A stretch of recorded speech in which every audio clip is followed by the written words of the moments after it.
Queridos amigos do Orla do Dragão, mais uma noite de quiosque do Dragão, onde todos nós estaremos aqui tomando a nossa água de coco, batendo um papo sobre RPG de mesa, desfrutando das nossas areias de moedas de ouro, derretidas por esse dragão maravilhoso aí, que era um dragão branco e virou um dragão vermelho, que pegou muito sol.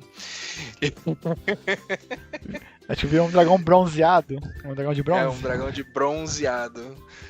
E estamos aqui com Paulo Weber, meu querido amigo. Pode falar aí, pode fazer sua apresentação. Boa noite, amigos. Como bem apresentado aqui, eu sou o Paulo Weber, sou um dos co-criadores do Orla, sou um escritor, editor de vídeo, narrador aqui aos domingos, quinzenalmente, na campanha de Luminari, que tem episódio novo amanhã, então não percam.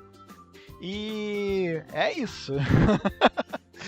Aqui é Marcos Vinícius, um dos co-criadores também do Orla, um dos idealizadores desse canal aí para botar alguma coisa de RPG pra gente bater papo, pra gente criar material, pra gente também jogar, criar material de jogar, né? Criar material de campanha. E estou aqui hoje feliz e saltitante, não tão saltitante assim, mas feliz, porque eu vou esmiuçar um pouco da aventura, do porquê da criação da campanha de Luminari, por que a gente decidiu montar esse canal, e para que vocês possam saber um pouco sobre esses detalhes, para a gente saber um pouco do plano de fundo que foi criado para isso. E a pessoa que idealizou isso tudo é o Paulo, então a gente vai falar um pouco sobre isso hoje. E também vamos dar algumas dicas, e essas dicas importantes que a gente sempre dá aqui, né, de leituras, de vídeos, de filmes, de um monte de coisa que a gente vê, que a gente está fazendo da nossa vida aí, mas que é para nossa diversão, então faz parte. Cultura não é perca de tempo. Não. Pelo contrário, mas não podia perder a piada. E com isso, quero que o Paulo faça a sua primeira dica de hoje, por favor. Bem, gente, a minha primeira dica hoje vai ser um pouco diferente. Acho que eu vou recomendar um anime, né? Tô acostumado aqui a recomendar livros, histórias. Porque eu estou lendo as mesmas coisas, então não adianta indicar o que eu já indiquei no episódio passado, né? Mas de novidade que eu tenho para trazer aqui, eu tô vendo aqui um anime que tá disponível lá na Amazon Prime. O nome desse anime é Dororo. Dororo é uma obra do Osamu Tezuka, pode dizer assim, o pai do mangá. É um mangá barra anime muito antigo que em 2017, eu não tenho quase certeza, que teve um remake, né, do anime. Tem um anime bem antigo, da época lá do Speed Racer, e agora tiver esse remake bem atualizado. Cara, foi uma grande surpresa, porque do Osamu Tezuka eu só conheço Astro Boy, mas do anime nunca li nada da obra dele, eu só conheço as animações, das adaptações, né, da obra dele. E zapeando assim, né, tipo procurando alguma coisa no catálogo pra ver, né, eu vi ali o anime, Dororo, pra mim samurai, já me conquistou ali na faixa. Tem samurai, já fico, opa, já pelo menos eu já tenho meu interesse no primeiro episódio. Eu vou ver aqui no primeiro episódio. E quando eu dei por mim, eu já tava no 7º. É aquele negócio assim, né? Te pisquei 7 episódios. 7 episódios. Aí enquanto você tá falando, eu tô olhando aqui, né? Enquanto você tá falando, eu tô olhando aqui no nosso Grugro pra poder saber de que é. Cara, a animação é bem bonita, hein, cara? Ficou muito bonita. Do que se trata Dororo? Dororo é essa criança aí, que é uma criança órfã, que é bem travessa, assim, uma tropa várias de confusão, assim, é praticamente um pivete que atormenta todo mundo lá e que tenta sobreviver da maneira que pode.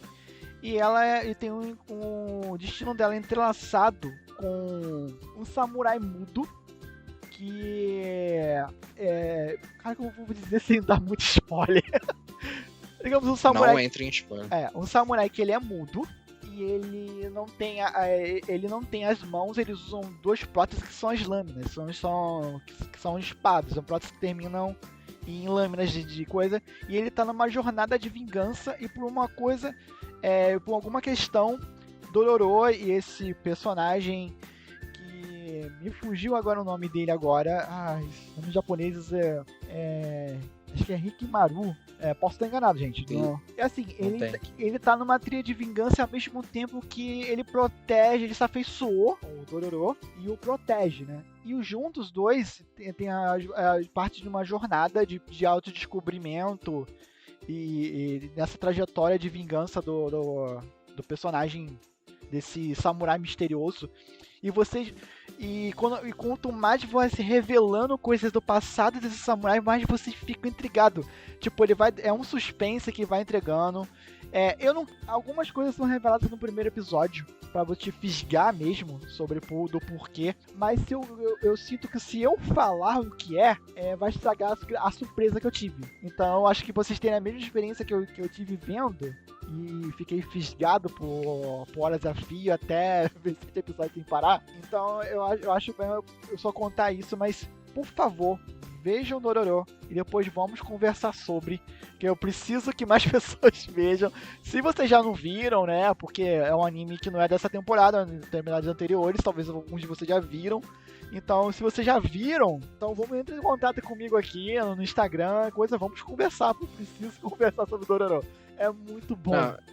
Eu fui dar uma olhada aqui, aí eu falei, tá falando aqui da história, vamos ver se eu acho aqui o nome do coisa. Tomei um spoiler no olho aqui que eu vou parar de ler, porque eu não, já me interessei e eu não vou querer pegar o spoiler. Vou ver. Cara, ele me deu uma vibe assim do fantástico, do folclore japonês, assim, que eu senti tipo um Inuyasha, mas sem a parte da comédia, né? É algo mais pegado mais do drama que a obra do Inuyasha também tinha. E só posso dizer que, por enquanto, esses 7 episódios do Dororo tá sendo incrível. E talvez no próximo episódio do que eu acho que eu traga a conclusão do que eu achei, porque eu vou ver isso aí quanto antes, eu tô muito curioso. Muito bom, gostei, vou ver. Cara, eu vou te falar, porque eu tô numa pegada de assistir alguns animes anteriores, porque eu meio que tô assim, tipo, caramba, não tem nada pra assistir nessa temporada, e tudo que eu assisto sai no sábado. E aí eu fico tipo assim, caraca, eu tenho que assistir tudo no final de semana, porque durante a semana eu não tô conseguindo assistir nada, né? Aí eu voltei a assistir alguns animes. Eu tô numa pegada, assim, por questões de ansiedade. Eu prefiro mil vezes não começar uma obra, começar uma série, por mais que as pessoas ficam no meu ouvido, quando ela tá sendo produzida. Porque esse intervalo de uma semana pra mim é uma tortura. Eu preciso saber. Então, pra mim, Dororo, por já ter terminado, é ótimo. Eu tô vendo no meu tempo. Vai de boa. E vou de boa e vou concluir e vou ter o final daquilo, cara. Pra mim é muito torturante ver uma obra. Pra mim, tipo, a única história que eu tô fazendo isso é o Spy Family. E pra mim é mais torturante ainda porque eu sou da galera que gosta de ver dublado. Me julguem, mas eu adoro ver dublado. Porque assim, eu presto atenção na história, eu não fico com o olho no anime, olho na legenda. Eu não sou fluente em japonês, gente, desculpa. Então eu prefiro ver as coisas dubladas no meu idioma, pra mim, mais tranquilo. E no Crunchyroll é assim, eles lançam primeiro o japonês lá legendado, cara, só depois de 4 episódios, 5 episódios que eles começam no primeiro capítulo. Então, como eu tô vendo o primeiro capítulo, a galera já tá vendo capítulo 5 enfiando spoiler no Twitter. Por isso, gente, desculpa, eu tô um pouco à frente do Twitter, mas é por causa do Spy vs Family. Tá bom. Cara, Spy vs Family, ele é bom em qualquer idioma, não importa. Porque ele em japonês é bom, ele em português ele é bom, que eu assisto as 2 vezes. Mas eu gosto... O áudio tem aquela coisa, né? Você gosta da primeira versão que você viu, você se acostuma. Então, assim, não é porque eu desgosto da voz original. Eu gosto, mas eu prefiro muito mais, tipo, além de ser mais fácil de eu consumir, eu gosto muito da voz da dubladora da Anya. Pô, é perfeita. É muito bom. As adaptações que eles estão fazendo, né, as localizações pro português do Brasil estão maravilhosos, cara, e respeitando a obra, é muito bom. Eu acho que eles estão conseguindo trazer, há muito tempo eu não via isso numa dublagem, mas eles estão conseguindo trazer a linguagem que é falada lá, traduzindo ela para como é falado aqui. Sim. Né? Então, aproveitando gírias das pessoas e tal, dos públicos, para alcançar aqui. Porque aí eu acho que a dublagem, ela deu um boom tão grande depois que ela descobriu que isso é a grande jogada, que para mim o melhor de todos com isso, da atualidade, é o One Punch Man. Cara, o One Punch Man é surreal de bom. Cara, e a dublagem dele é maravilhosa. Com certeza, mas uma dessa pegada aí que eu gosto muito, eu sou muito fã dos dubladores, é o Konosuba, cara. Não, o Konosuba também Konosuba é hilário. É hilário, cara. Konosuba é muito bom, Depois a gente vamos fazer um episódio só de indicação de anime, cara. Tem uma lista gigante pra dropar aqui. Eu tenho mesmo. Mas agora eu vou pra minha indicação de hoje, tá? Eu vou ser um pouco cadelinha hoje do nosso querido amigo Leonel Caldela, que ele pegou uma história da Nerdsbook, né? E remodelou da mesma forma que ele fez uma remodelagem na história de Tormenta, e ele pegou a lenda de Huff Gunner e transformou numa série de 4 livros, na verdade. Ainda não saiu o 4º, mas são 4 livros. Tem 3 já publicados, e os 3 já fecham uma história muito boa. O que vem depois, você não fica, caramba, mas e aí? Fecha. Acho que ele foi planejado para ser 3 livros, mas dando um gancho para futuras situações. Aí eles decidiram fazer um 4º. Mas hoje eu vou falar especificamente da Lenda de Huff Gunner, o volume 1, Garoto Cabra, que pensa numa sinopse de uma pessoa... Sabe quando você cria um personagem e fala assim, esse aqui tem amnésia. Você falou disso semana passada, e essa porra é isso. O cara, vamos fazer um jogo de RPG? Vamos embora. Como é que vai ser o seu personagem? Qual é a história do teu personagem? Ele tem amnésia. Eu acho que... mano... Eu conhecendo Jovem Nerd, Azaghal, e que são, obviamente, os criadores, né?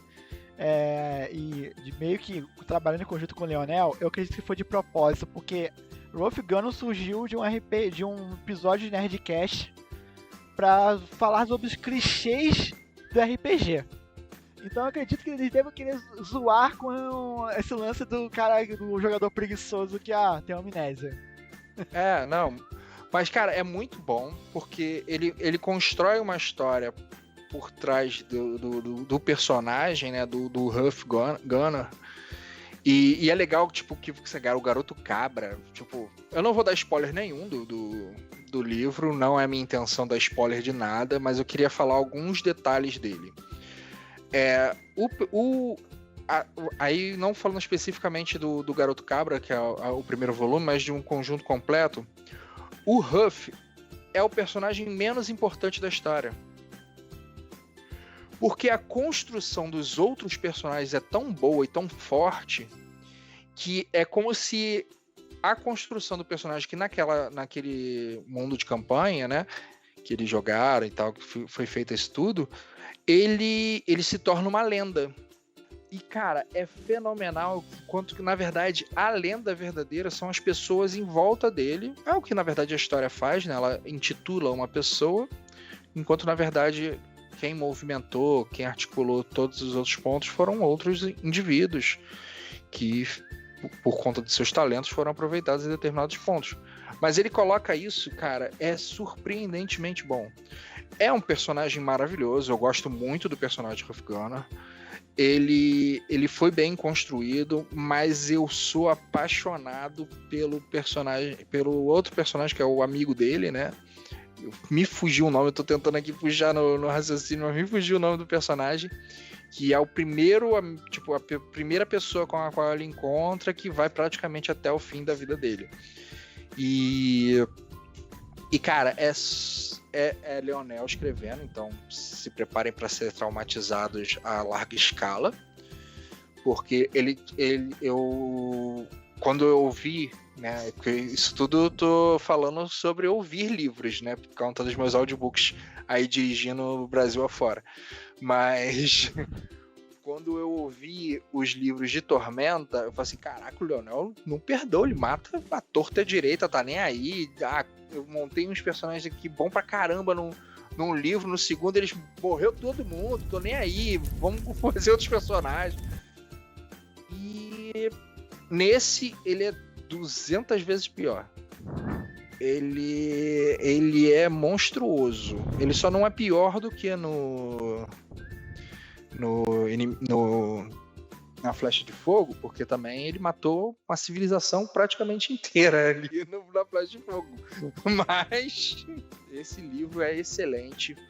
Recomendo para quem gosta de leituras de fantasia medieval, porque ele, obviamente, é isso. Apesar dele explorar muito pouco do fantástico, ele explora muito a parte do mitológico, ele beira ali o cristianismo, mas ele não titula como sendo uma coisa como o cristianismo, mas ele navega dentro da mitologia cristã, e ele, obviamente, ele tem elementos de fantasia que são bons, mas ele também tem, os outros elementos são muito bons, e aí eles acabam sobressaindo muito mais do que os elementos de fantasia. Leiam, escutem, ele está disponível com uma narrativa excepcional no Storytel. Storytel, se quiser patrocinar nós, estamos aí, mas até porque eu virei um grande fã de vocês, então também está disponível em compra no site do Jovem Nerd. Não sei como é que tá aqui, eu tô na página do Jovem Nerd aqui, mas eu não tô vendo a parte de compra, não sei como é que tá, mas ele tá à venda no Nerd Store, ele é unicamente à venda no Nerd Store, e eu não sei se ele tá à venda na Amazon não. Depois a gente joga aí alguma coisa pra ver. Certeza que tá. A gente joga lá o link pra galera que quiser dar uma olhadinha. O Ryusuke colocou aqui, ó: tenho viajado bastante nos áudios e dramas do Spotify. Paciente são 63. Paciente 63. Vou ver. Batman o Despertar. Boas indicações, Ryusuke. Obrigado. Vou dar uma olhadinha aí. Até porque eu também tô precisando dar uma variada aí, porque eu tô fissurado demais.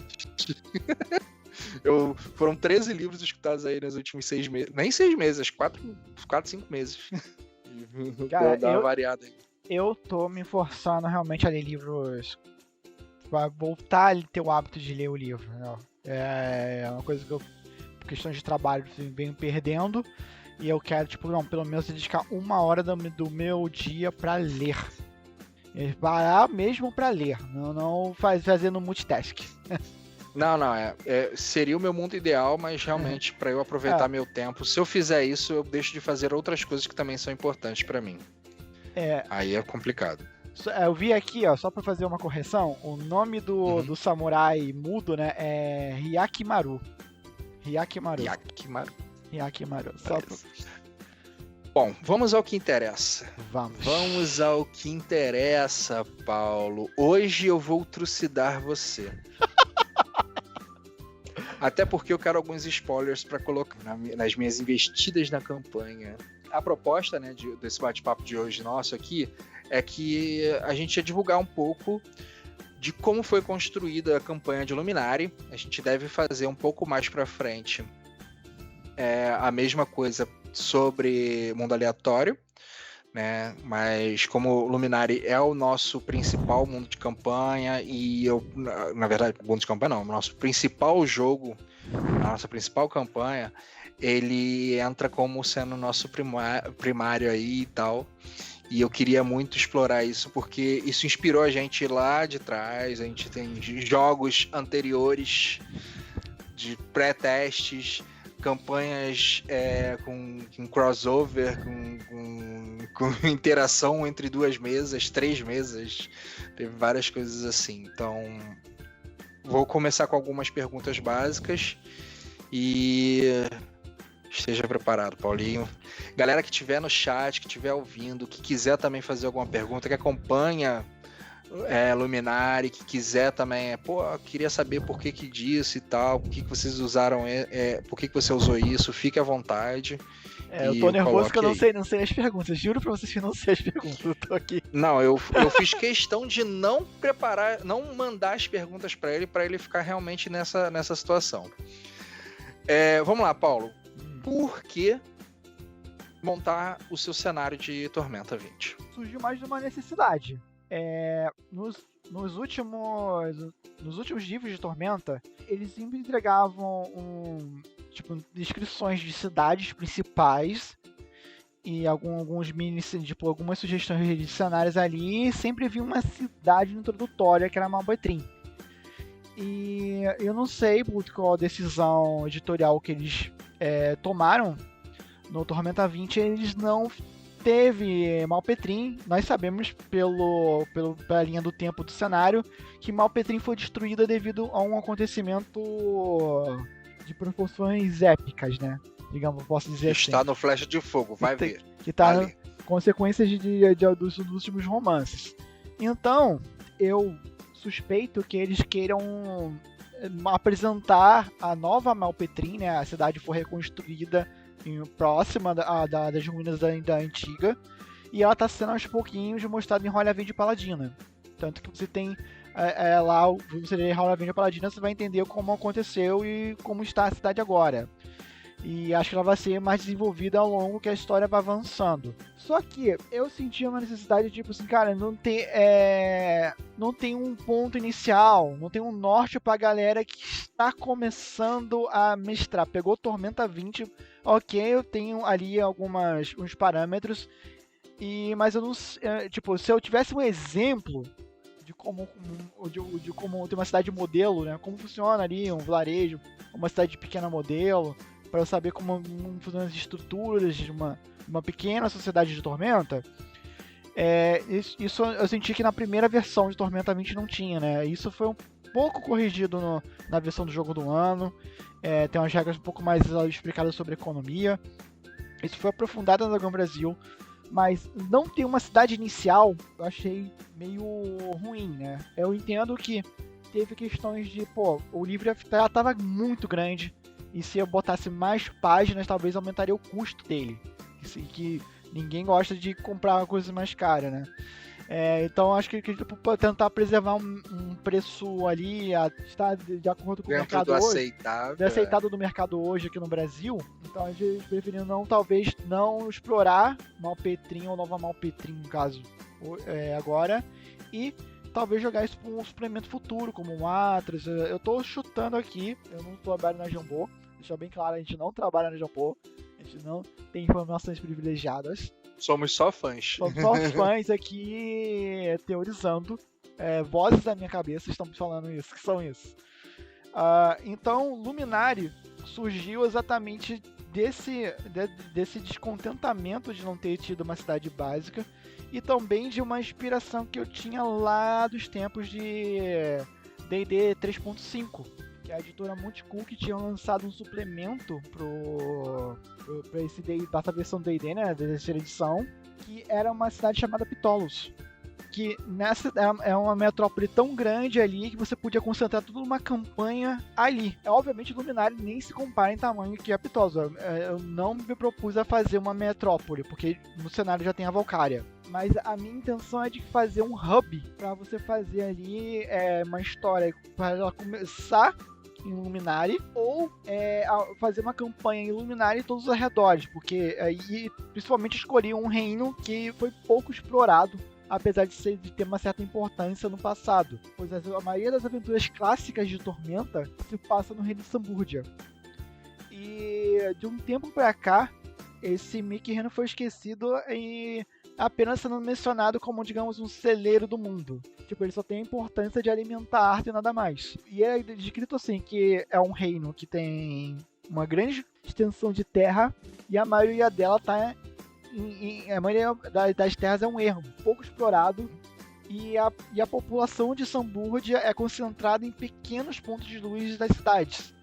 Então, tipo, até mesmo transitar de uma outra é um risco. Então eu falei, cara, isso aqui é um prato cheio pra você ter múltiplas aventuras, que além de mais de ser um lugar central, porque se você controla Sambúrdia, você controla praticamente Arthur, porque todos, independente da facção que esteja, depende do comércio de alimentos dele. Nenhum reino é descrito como autossuficiente em produção agrícola.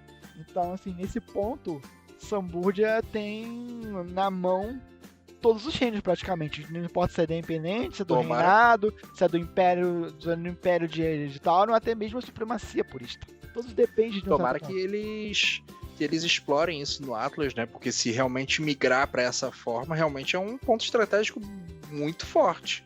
Sim, Eu sinto que tá tendo alguns retcons. tá tendo... foi introduzido no Joia da Alma uma cidade que não tinha, e ela ganhou uma muita importância, tanto que eu achei estranho que na versão do Tormenta 20, se vocês repararem no mapa, não tem a capital de Sambúrdia, e tem essa cidade que apareceu em Joia da Alma. Sim. Então eu tô curioso pra saber o que aconteceu com Sambúrdia, que aliás tem o mesmo nome do reino. O que aconteceu com Sambúrdia no período da guerra? E por que tem esse destaque no mapa pra essa cidade, que acho que é a Durian. Sim. Acho que é Durian mesmo. Cara, mas assim, quando você criou o cenário, você tinha na ideia de que você precisava de uma aventura para jogadores iniciais, né? E por que você cria um cenário? Eu vou ser bem crítico, tá? Vou ser bem incômodo para você. Porque Tormenta, ele foi baseado em construir as suas aventuras épicas normalmente a partir de Valkyria ou a partir de Malpetrim, que era desde lá primordialmente, era utilizado no primeiro Holy Avenger, era uma cidade bem recorrente. Se você criando uma nova cidade, você só não tá chovendo no molhado?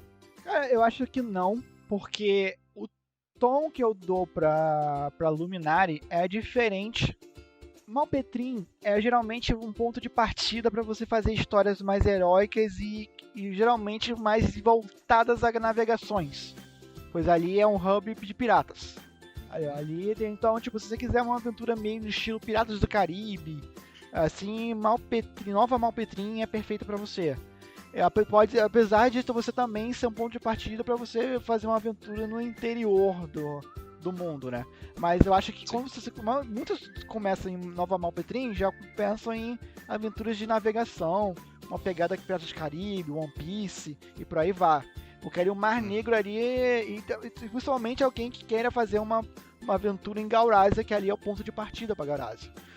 Já Valkyria, eu vejo como se você quisesse fazer uma história bem urbana, bem na pegada de, sei lá, Dragon Age 2 ou até mesmo, tipo, pegar meio que Roma Antiga, tudo mais, assim, algo bem concentrado ali em ruas, em vielas, assim, uma história muito mais urbana.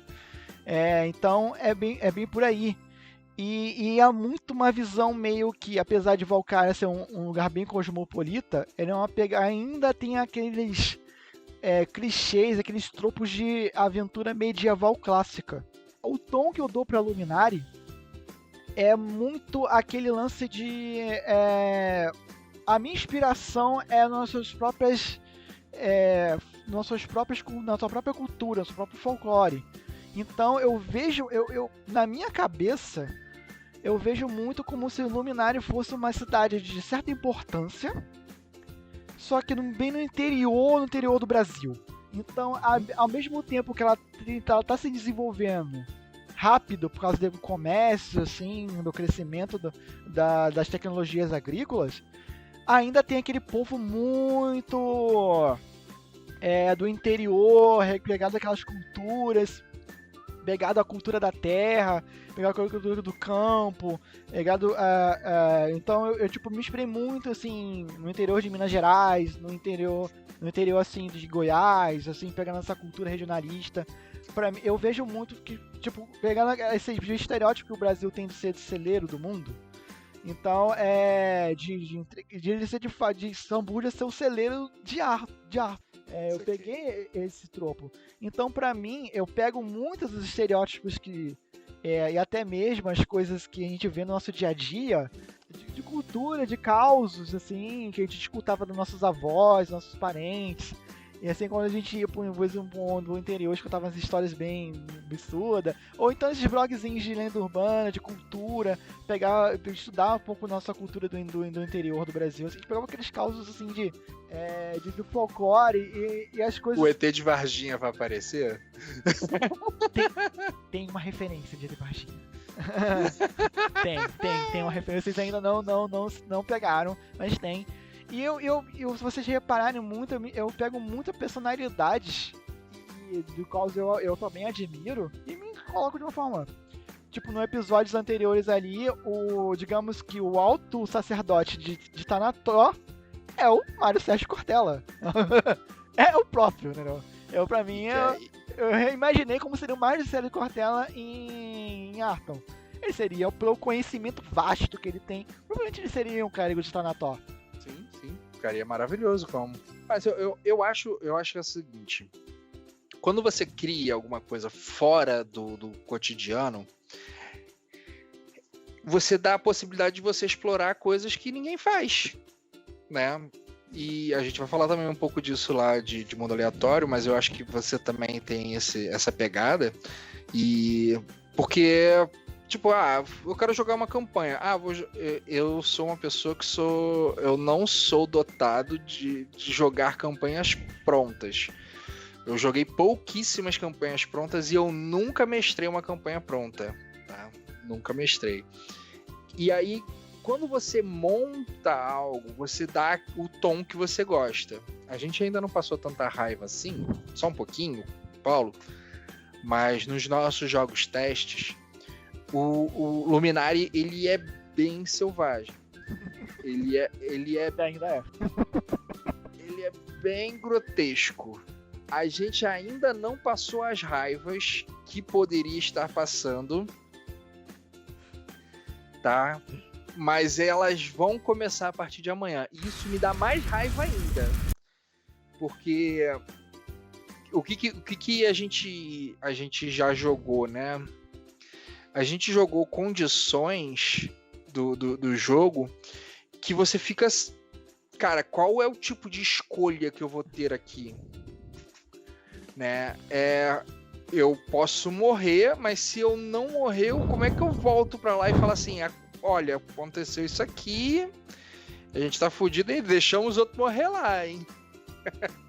Então eu acho que isso que é o interessante, porque você tem pouco disso em Tormenta, pelo menos explorado de campanhas que você vê, né?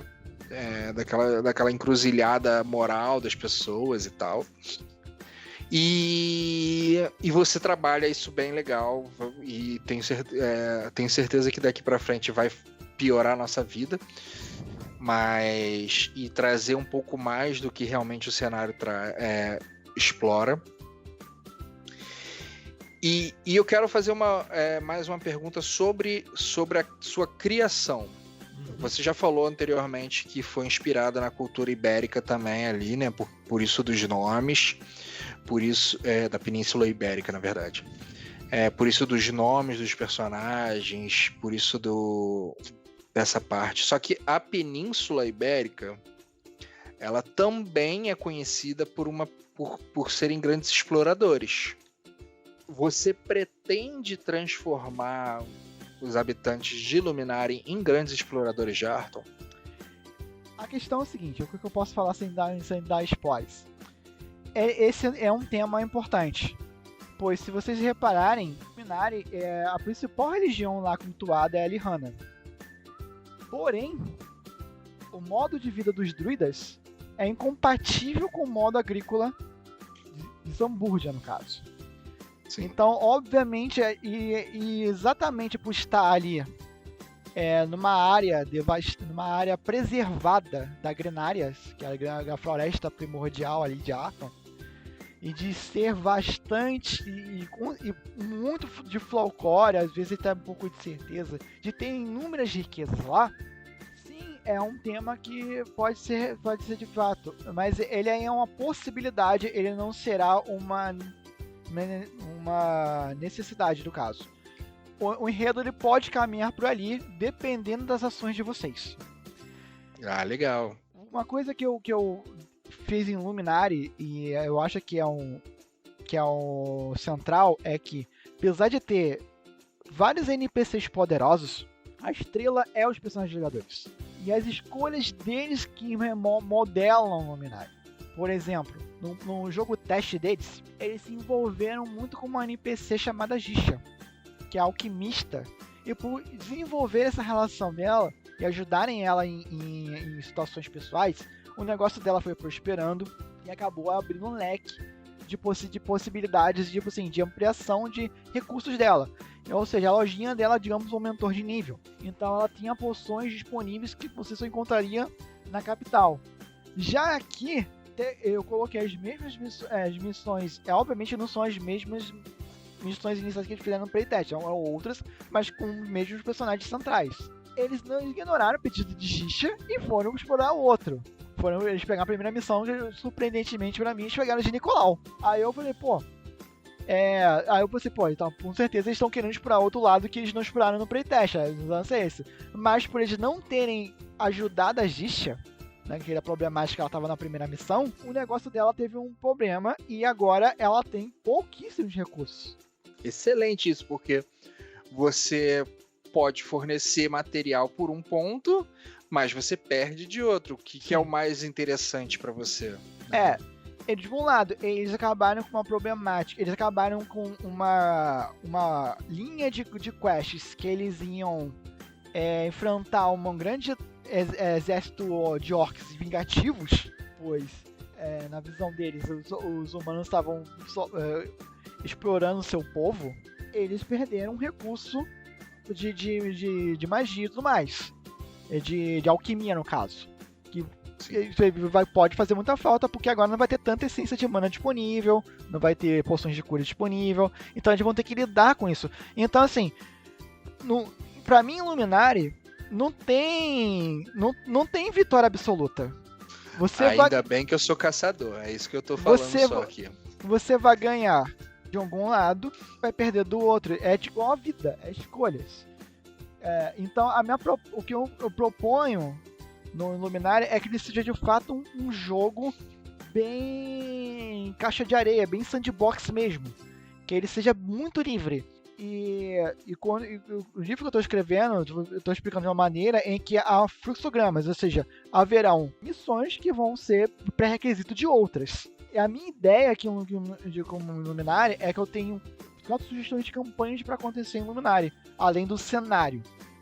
Você pode simplesmente ignorar as 4 propostas e fazer a sua, usar apenas os NPCs, as relações que tem, ou você pode pegar uma daquelas propostas que eu vou lhe dar e segui-la. Tanto que no playtest eles pegaram a problemática dos puristas. Já aqui eles já pegaram a problemática da Tormenta. Então eles estão seguindo linhas de histórias diferentes. Tipo na playtest, eles pegando puristas, a Tormenta obviamente vai aparecer e destruir tudo. Não é necessariamente isso, mas eu dou sugestões. Então, vocês estão mais indo por esse caminho, então eu vou explorar esse lado aqui e talvez o outro... Isso é uma escolha do mestre, porque você pode criar momentos diferentes para determinada coisa. Até porque também acho que eu acabo perdendo um pouco do foco, porque normalmente quem joga RPG... ele quer um começo, meio e fim de uma parte da história. Você pode até ter elementos diferentes em determinados pontos. E eu vou usar o exemplo da mesa da Jambô de Fim dos Tempos, que ele explora elementos separados, ele explora Tormenta, ele explora puristas, ele explora uma série de coisas dentro que existe no cenário de Arton, sem fugir da temática principal, da história deles ali. Então, como você costuma falar muito isso, né? Tipo, cara, o mundo é sortido, tem coisas pra caramba aqui. Você pode encontrar um dragão voando e ele não vai olhar pra você só porque você é um grupo de nível 1 e, tipo...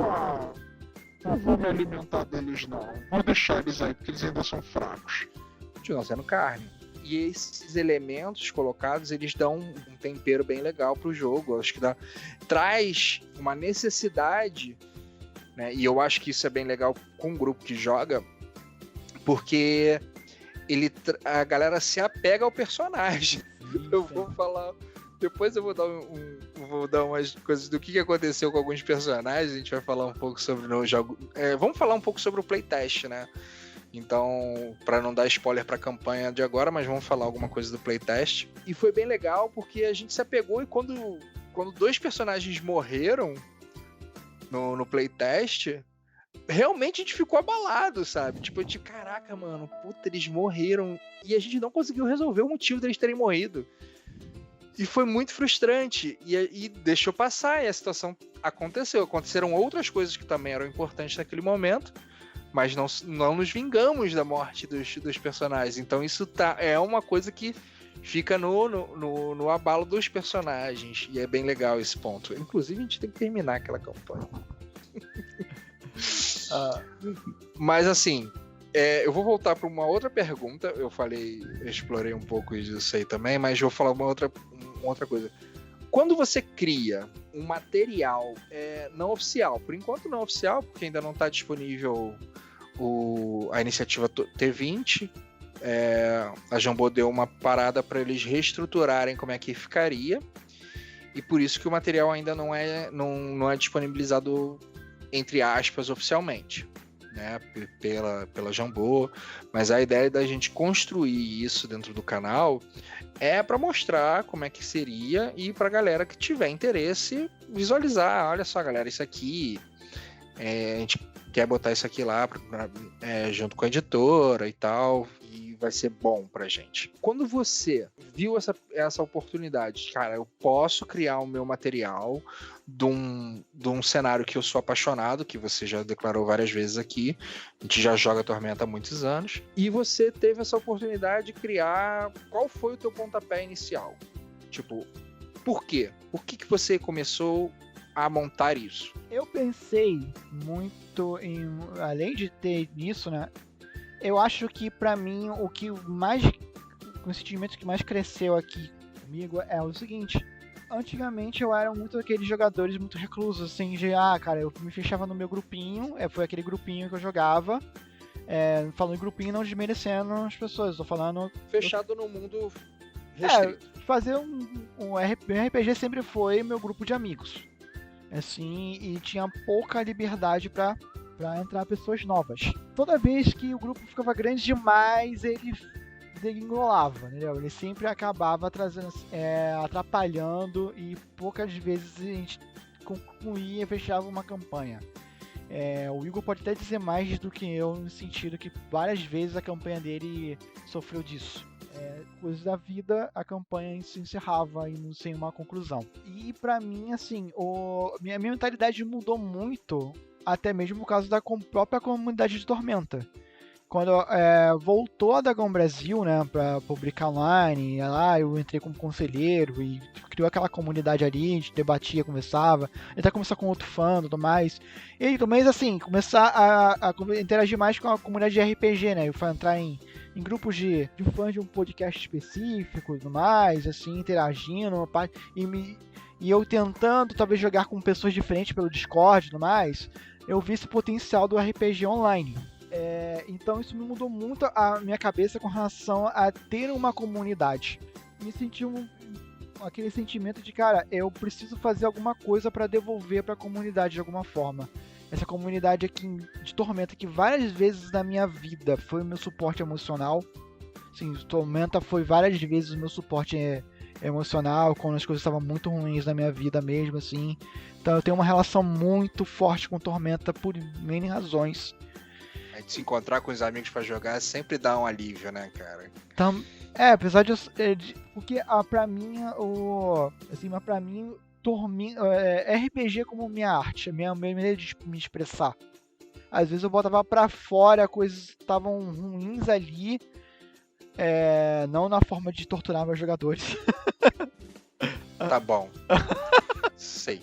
Não, mas assim, às vezes eu queria, às vezes, conversar algo sobre, e eu usava a ficção do RPG pra expressar aquilo.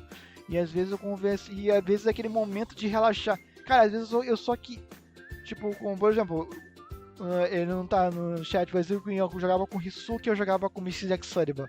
Às vezes a história não avançava, mas só das brincadeiras, das graças, assim, eu saía leve. Eu esquecia por alguns momentos dos BO que tava acontecendo. Então era o meu refúgio, esse meu encontro. Então, pra mim, é um sentimento de meio que de gratidão também, de devolver pra comunidade de alguma forma, para que eles tenham material para se divertir da mesma forma que eu me diverti por 20 anos com Tormenta. Então, cara, essa é a mola principal. Essa é a mola principal. E a outra é o teu chute no teu chute na bunda que vai, cara. Então, pô, você faz boas histórias, você escreve bem. Cara, vai. Então, tipo assim, meio com os chutes na bunda que te impulsiona dos amigos. Eu falando sobre um pouco disso, eu queria falar pra vocês, assim, eu jogava com o Paulo, quer dizer, na verdade, eu e o Paulo, a gente sempre queria jogar junto. Aham. Aí uma vez eu convidei ele num carnaval pra ir lá em casa jogar, foi um daqueles fatídicos dias que a gente passou o dia inteiro fazendo ficha e não jogou. Jogamos. Jogamos um pouquinho, mas jogamos. Não entrou pra estatística, não. Mas foi bem pouquinho. Foi bem pouquinho, cara. Porra, começou a jogar às 5 horas, tinha que ir embora às 7. Não, faz parte. E foi uma aventura de Reino de Ferro que eu tinha a mesma pegada. Como eu gosto de explorar coisas que eu acho interessante, eu queria explorar uma criação de cidade. Achei bem legal e fui nessa pegada. E depois a gente foi jogar, na casa do nosso saudoso amigo Matroá. E foi uma campanha interessante porque justamente para que ele tivesse a experiência de jogar RPG, que ele queria viver a experiência, nunca tinha vivido, e a gente decidiu jogar. E foi divertido, porque foi uma sessão de merda que surgiu naquela campanhazinha ali, aquela aventura, e foi muito legal. Nimi estava com comediante naquele dia, cara. Foi ridículo, assim, foi umas paradas ridículas que surgiram. E é legal, porque... E aí a gente descobriu, eu na verdade foi tipo, deu match, né? Caralho, a gente precisa montar uma campanha maneira junto e tal, e eu me mudei.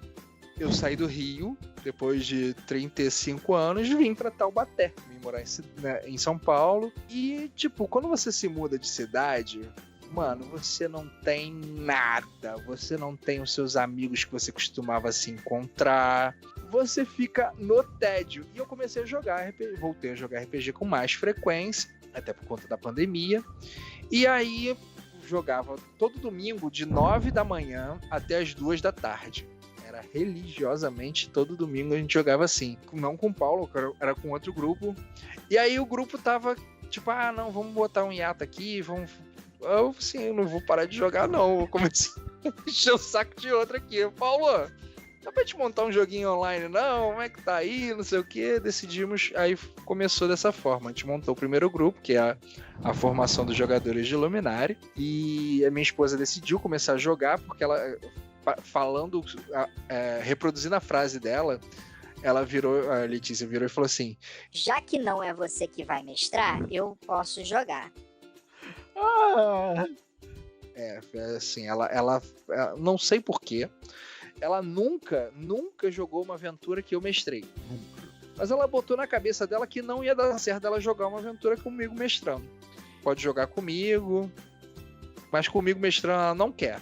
Eu acho que é assim, que se eu sacanear ela de alguma forma no jogo, ela vai ficar pau da vida comigo, então acho que é melhor a gente manter assim. E o contrário também, se você beneficiar ela no jogo, você vai desagradar o grupo. Então, é só erro. Então, a sabedoria dela mas ela tá certa. sabe que isso não ia acontecer.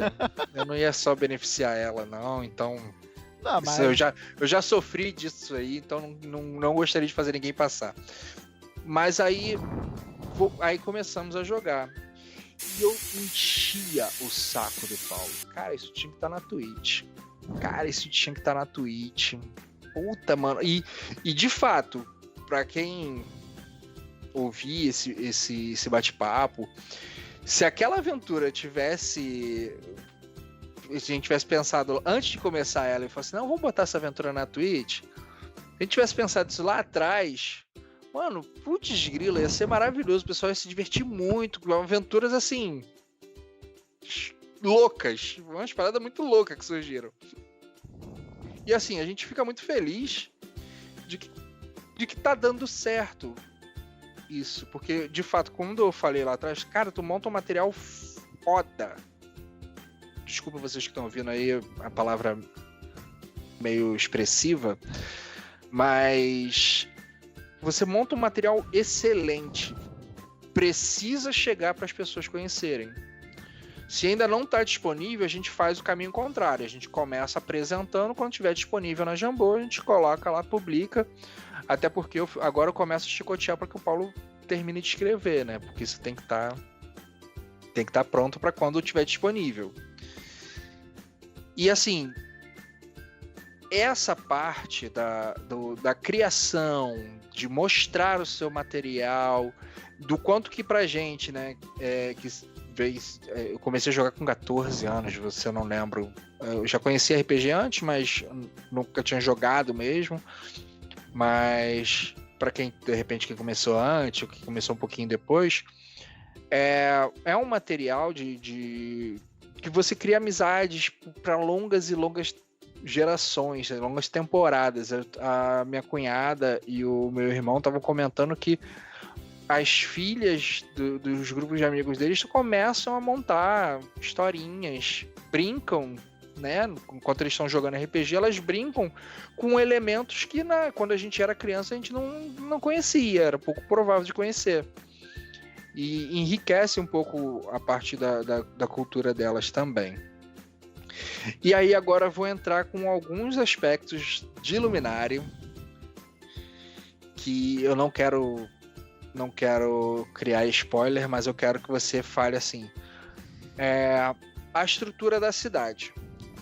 A galera que vê no nosso stream, Luminário tem uma cidade montada que parece que são 5 ruas, 6 ruas. 5 ruas, na verdade.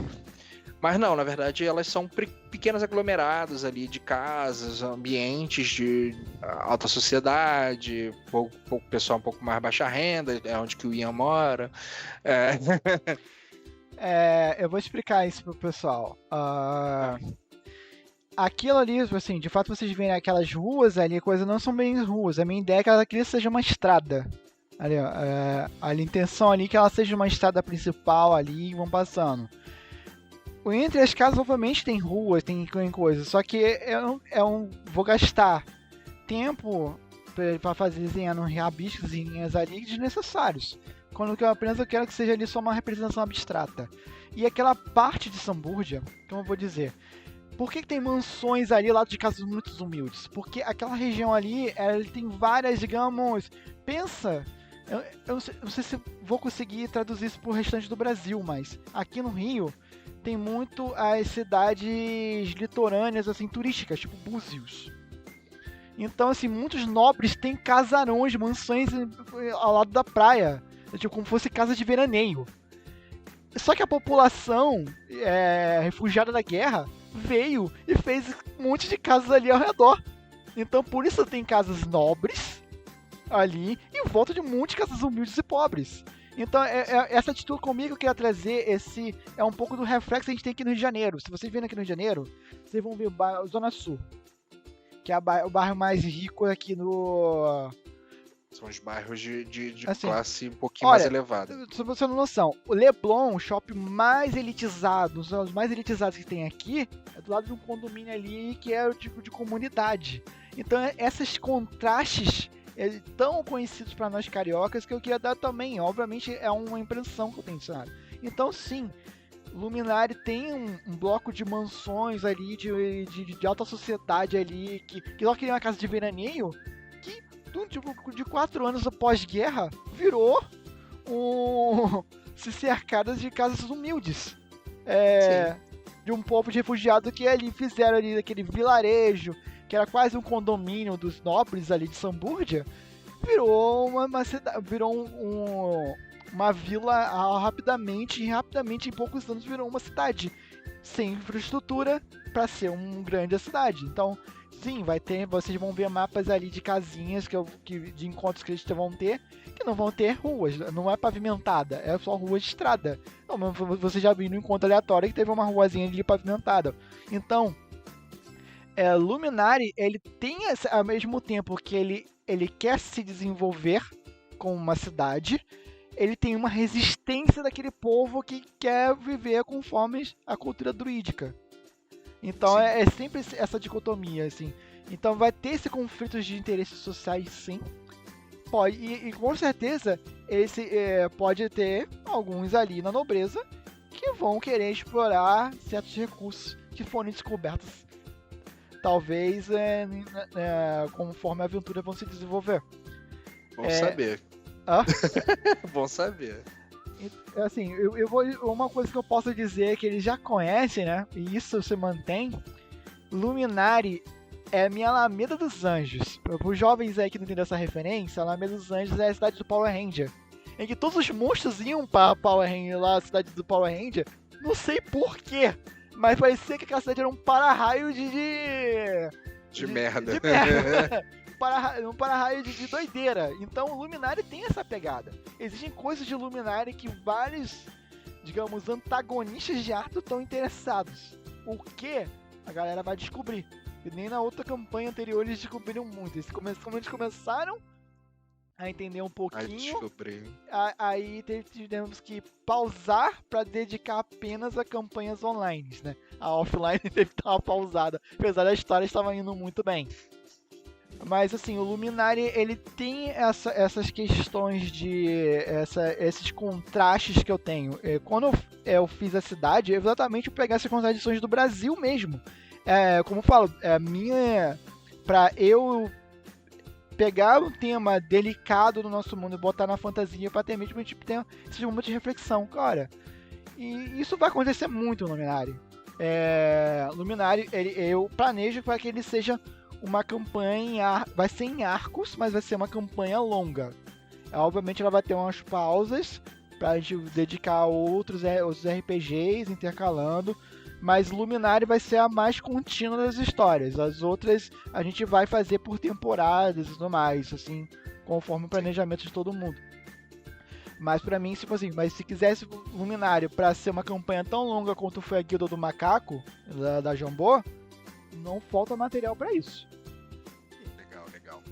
Você tem uma parada em Luminari que eu acho bem legal também, é como você estruturou o comércio. Uhum. Porque pouquíssimos materiais de RPG, pouquíssimos, tá? Ele consegue descrever como que aquele ambiente constrói tal coisa. Vamos supor, vou dar o exemplo da Gisha, por exemplo. Você colocou muito legal. Tipo, conforme os aventureiros vão... Ela era uma lojinha de itens alquímicos paradas no meio de uma cidade que explodiu.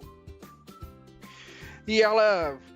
Uma comerciante sozinha, parará, e fazia uma coisa aqui, outra ali, às vezes se atropelava, às vezes ela dava certo e tal. E quando você consegue, explorando condições dos personagens, que os personagens ajudem ela dá um plus, e aí ela consegue produzir mais. Na campanha offline, só para lembrar, por conta de uns tratados comerciais que os aventureiros tinham feitos, alguns tinham sido feitos por conta de uma das personagens, ela começa a receber ajuda, né, essa dicha do Reino das Fadas, né, da Pondismânia. Ela também consegue adquirir ajudantes de uma guilda de magos que chegou na cidade, e aí ela deu ela realmente deu uma revolucionada, e a gente conseguia, tanto que a gente parou até de pagar algumas poções com ela. E foi bem legal. Como é que você estrutura isso para uma campanha? E, por exemplo, qual é a ideia de você botar isso para uma campanha de uma galera que, assim, tipo, você falou de fazer um fluxograma, né? Achei até a ideia interessante. Se montar tal ponto, tal. Como é que você estruturou isso para a evolução dos comércios dali? Então, eu imagino exatamente como os comércios serem exatamente personagens jogadores. Eles evoluem. Então, condições é preciso ter condições. Digamos que as aventuras dos comércios sejam as condições que os jogadores dão. Por exemplo, isso não é um spoiler, isso já está posto. Se vocês viram nos episódios anteriores, já foi citado N vezes que as estradas estão cada vez mais perigosas. Isso está afetando vários comércios. Por exemplo, a Pedra de Ferro tem poucos minerais para fazer forja. Por isso, encomendar itens com ela é muito restrito, porque ela não, por mais que ela tenha tempo e competência, ela não tem material, não vai. E ela precisa sobreviver. Então, mano, tua espada não vai ser prioridade, vai ser prioridade a pá do camponês. Porque ele vai, além de pagar ela rápido, uma peça que ela produzir rápido, ela vai ter retorno rápido, e aí vai ajudar a circular o comércio da cidade. Porque se ela não ajudar, digamos, o Zé das couves, como é que ele vai plantar couve? O cara Sim. precisa da ferramenta de trabalho dele. Então, tipo assim, da mesma forma que a taverna não tem tanta variedade de comidas, porque os mantimentos não estão chegando.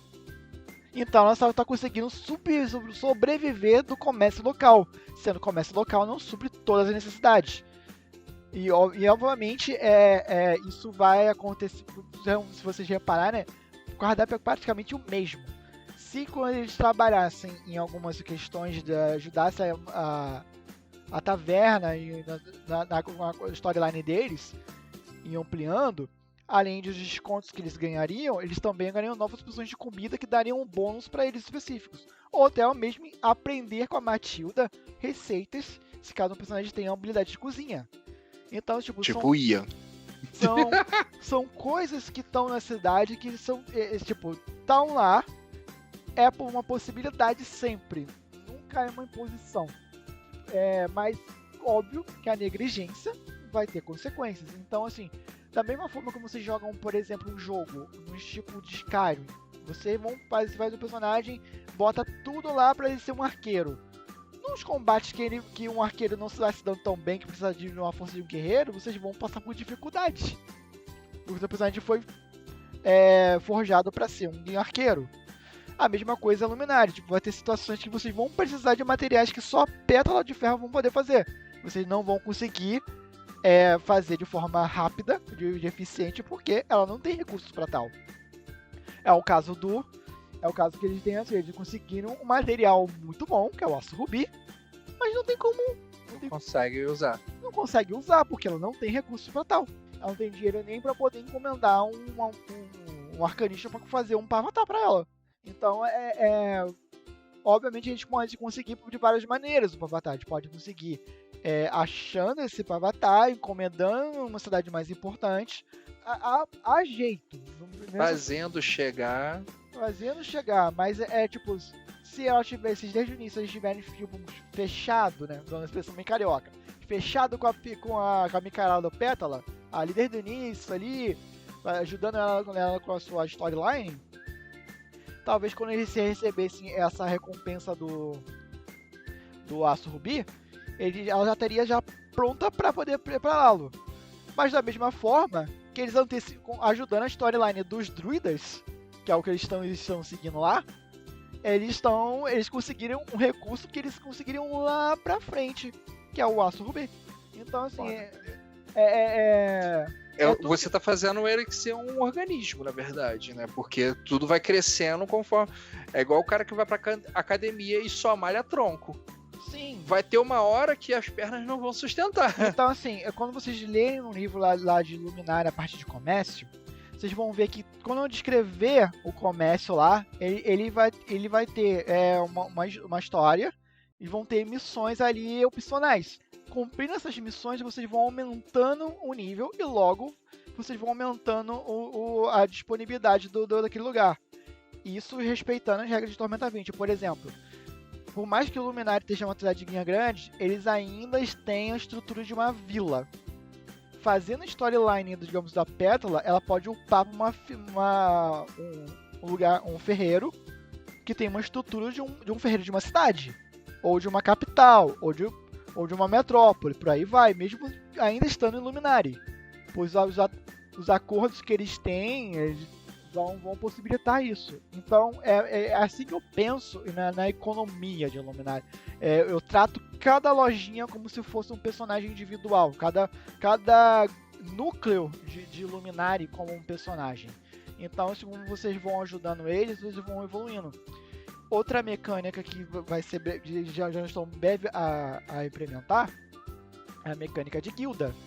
Nem todas as missões eles vão conseguir resolver, mas eles podem recrutar aventureiros que vão fazer essas missões secundárias no lugar dele.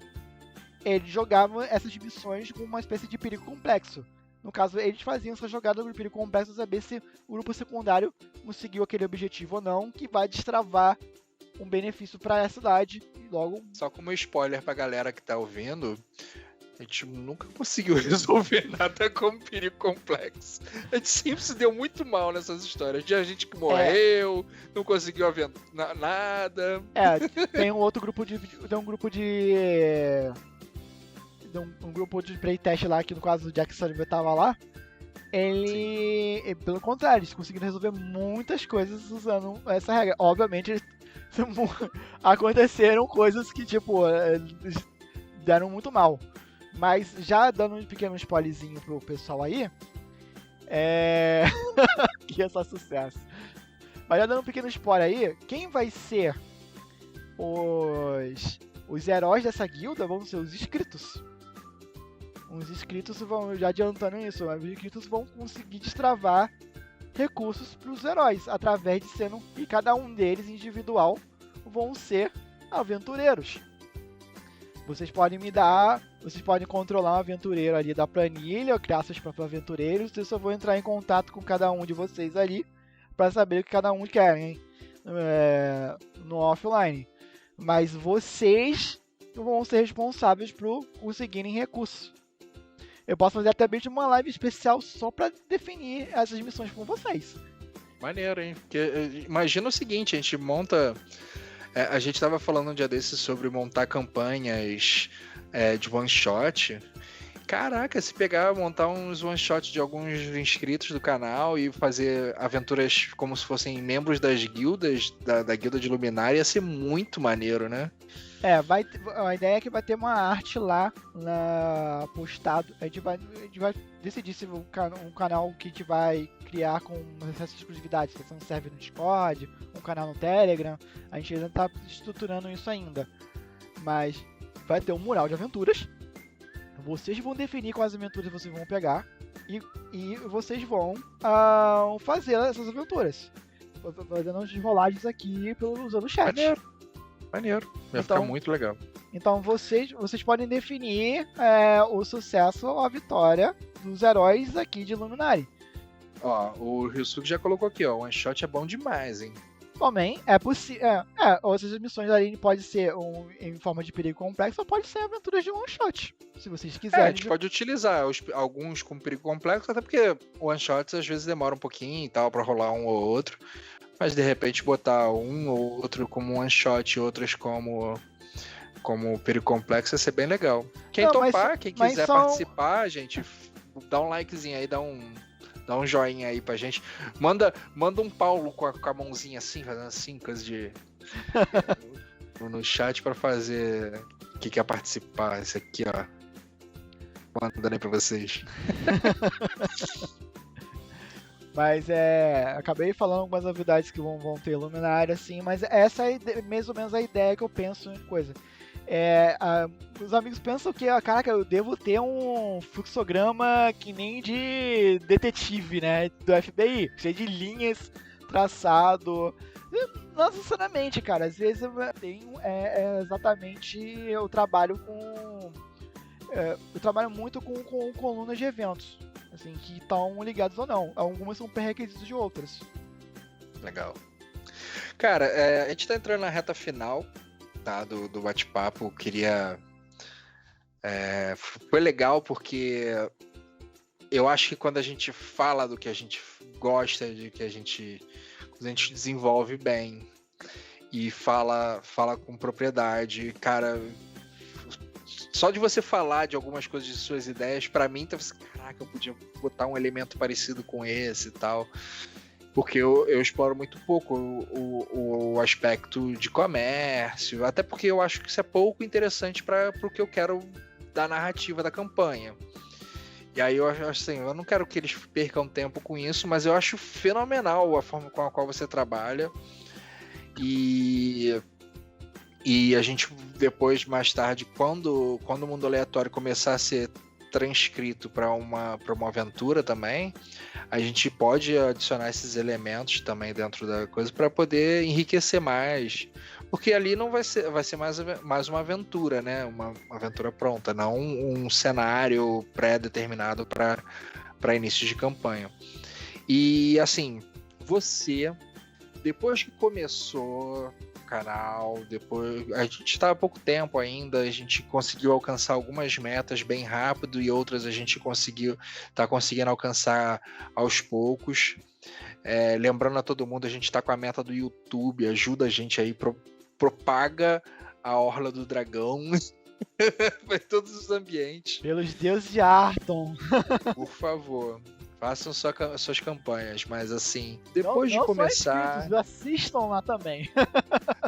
Porque, cara, o Paulo tá trabalhando umas edições que vai ser muito legal você assistir por lá, porque dá um tchananã diferente. Cara, o último episódio do quiosque ficou muito maneiro. Você, depois que começou tudo isso, quais são as suas esperanças? O que você gostaria de alcançar dentro do ambiente desse nicho? Quais são as expectativas e anseios do Paulo para isso tudo? Cara, o meu objetivo primário é construir uma comunidade aqui em coisa. Eu vou expressar isso melhor. Assim, eu quero criar uma comunidade forte que eu posso dizer que cada um de vocês são meus amigos. Que é isso que o RPG me trouxe.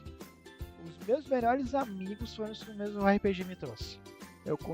Os laços que eu criei com RPG são através disso. Eu tenho mais amigos fora de RPG, mas os que... Cara, eu posso dizer, mano, se eu cair duro aqui, quem vai me levar pro hospital é esse cara. Na pior situação, com essas pessoas que eu posso contar. Então, eu quero expandir muito mais essa rede. Eu quero criar uma comunidade. Cara, meu sonho é que um dia, se eu conseguir fazer uma comunidade aqui, que tu fala assim, mano, eu conheci fulano dentro da tua comunidade, nós nos casamos. Mano, tipo, eu zero a vida. Consegui casar alguém dentro da minha comunidade. Mano, foda aí. Então... A gente manda até presente. O Rissuti tá perguntando pra mim se eu tenho vontade de trazer o sistema. Cara, o que eu mais tenho... Quero responder a ele. Calma. Quero responder a ele. Daqui a pouco eu vou responder. Termina. Mas o quê? Depois que você casou alguém aqui, e aí? Que mais que você... Mas a minha meta principal aqui é de criarmos aqui com Orla, é de criar essa comunidade e como escritor que eu consiga contribuir assim, a minha maior ambição é de me tornar um autor canônico no cenário de Tormenta. Essa é a minha principal ambição. E também, é claro, eu tenho uma ambição ainda maior, um objetivo assim, de criar o meu próprio cenário. Não no sistema de RPG eu acho que não precisa. Mas tem o meu cenário. Assim, então, se o Luminário for minha porta de entrada para isso, maravilhoso. Mas o Luminário é só um início. Eu quero realmente contribuir para o cenário de RPG, ser um nome no cenário de RPG. Essa é a minha maior ambição.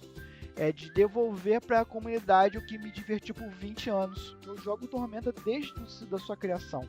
Então eu tenho essa necessidade de devolver para a comunidade isso, ao mesmo tempo de ter essa realização pessoal de, cara, se eu escrevi tanto tempo histórias que ficaram só nas memórias dos meus amigos, por que eu não posso criar histórias que possam ser também memoráveis para outras pessoas? Então, para mim, não só como um escritor de RPG, mas também como escritor e romancista também. Então eu tenho essa ambição, tipo, se eu puder viver da minha arte, e é um objetivo que eu vou lutar com o Incidente para viver da minha arte, que eu de certa forma eu já vivo da minha arte, que é da edição. Então, assim, agora eu quero o meu passo além é que eu viver realmente da minha paixão mesmo, que é a literatura, que é o RPG. Se eu conseguir fazer isso Perfeito. Então eu gostaria de deixar claro aqui a declaração do Paulo, que ele vai passar a vender miçangas na praia da Orla do Dragão. Tá vivendo da sua arte. Vou viver na minha arte. Desculpa, mas essa piada não podia morrer. Todas as miçangas vão ser personagens de jogadores. Eu vou pegar um, ó. Respondendo aqui agora ao Ryusuke, né? Cara, na verdade já está no forninho, campanha de Vampire, 5ª edição. Paulo como narrador. Ainda não tem todos os elementos jogadores, mas estamos pensando. Depois a gente pode até entrar e falar um pouco mais de detalhes como que vai ser a construção dessa campanha em outro momento. Eu vou falar pra vocês, assim, 4 coisas que estão acontecendo nos bastidores. Tem uma pré-produção de Numenera, tem uma pré-produção de Vampire, já tem a de Reino de Ferro já em pré-produção. Vai acontecer, não campanhas, mas one-shots de 3DT e de Dragon Age. Já tem aí coisa. E eu tô tentando ali desafiar os fanboys de GURPS a narrarem uma coisinha de GURPS. A me convencerem que é um sistema digno de atenção. Safado. Tá tranquilo. Então o desafio foi lançado. Foi lançado no episódio, eu acho, passado.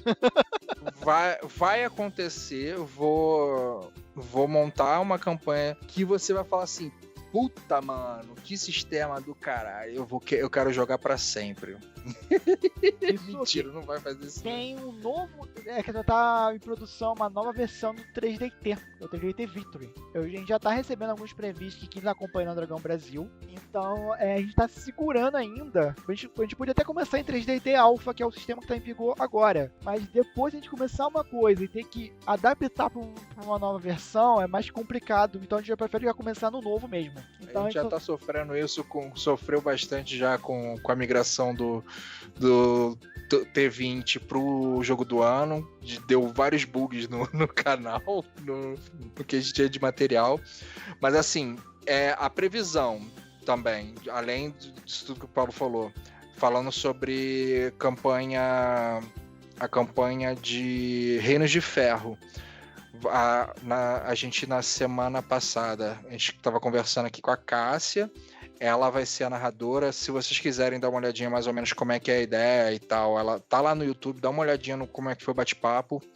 A gente vai narrar a aventura de... A gente vai narrar, não. Ela vai narrar pra gente a aventura... A gente vai jogar a aventura de Fogo das Bruxas, que é a aventura inicial. E, cara, eu já joguei com ela e foi foda. Mais uma vez, eu me expressando aqui com bom carioquês. Mas, assim, foi excepcional. Ela, pra mim, eu adoro o Paulo narrando, tá? Eu sou apaixonado pelo Paulo mestrando.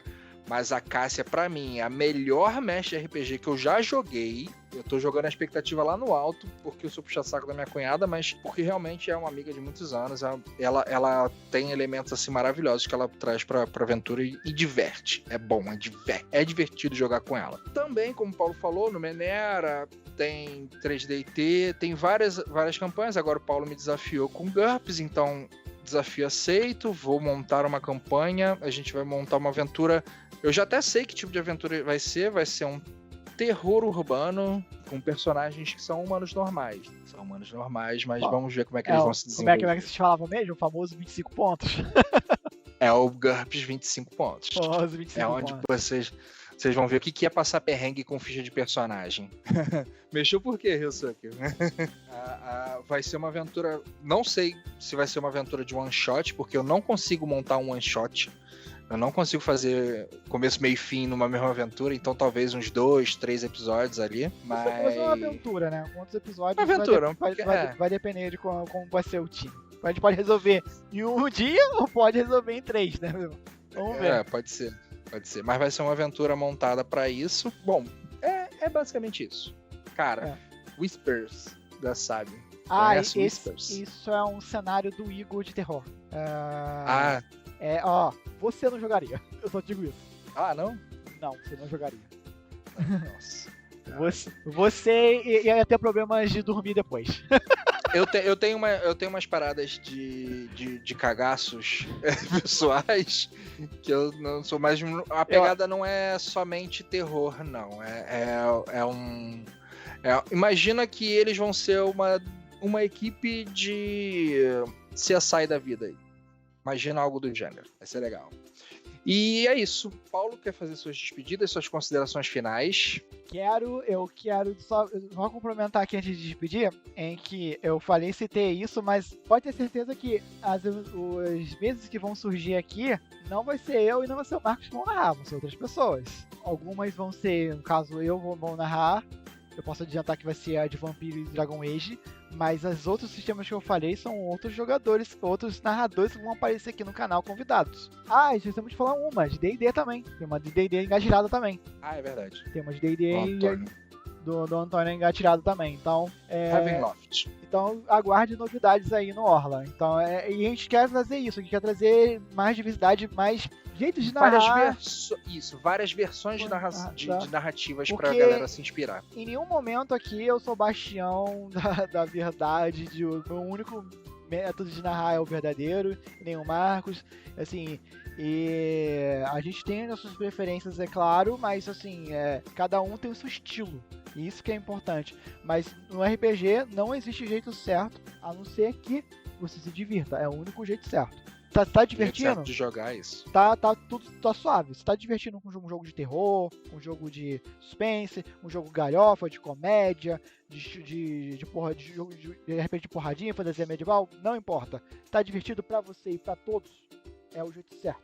Me despedindo é que amanhã tem Illuminati, a gente falou aqui os bastidores, falando um pouquinho do cenário pra coisa assim. Tem muita coisa que a gente não... talvez por tempo o Marcos não perguntou.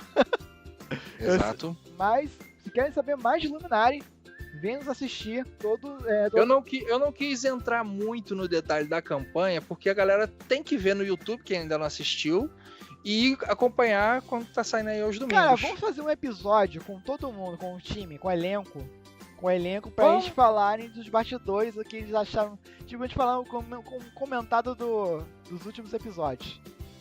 Sim. Podia fazer um episódio, um quiosque desse especial com todo o elenco. Combinar com a galera. Vai ser legal. Mas assim, assistam o Luminário, esteja esperando vocês lá às 18 horas aqui na Twitch.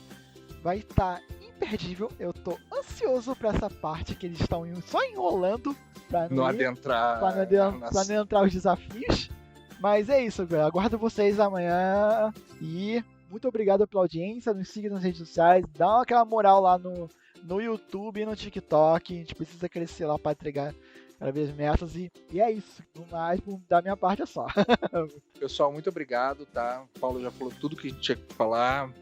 Reforçando, segue a gente nas redes sociais, compartilha com seus amigos sobre o que a gente tem lá, tanto no YouTube. Também compartilha aqui o nosso bate-papo ao vivo para que a galera possa interagir. Obrigado por vocês terem interagido um pouco hoje com a gente. Pra gente é muito importante. A gente precisa bater uma outra meta daqui da Twitch, que é 10 pessoas conversando com a gente dentro do chat. Então é muito importante que nem que seja um oi, mas 10 pessoas batendo um papo aqui vai ser muito legal. Tchau, galera. Muito obrigado. Tchau, pessoal. Até mais.